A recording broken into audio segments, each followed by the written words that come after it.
यसरी बाटोमा चाहिँ यो स्केटिङ खेल्न उचित देखिन्न है। गएर बाबु हो तिमीहरू खासै ठिक राम्रो गरेर आएन हो।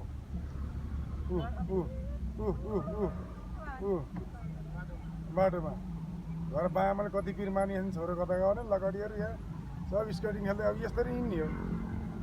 त्यो अनुसारको बाटो हुनु पर्यो होइन।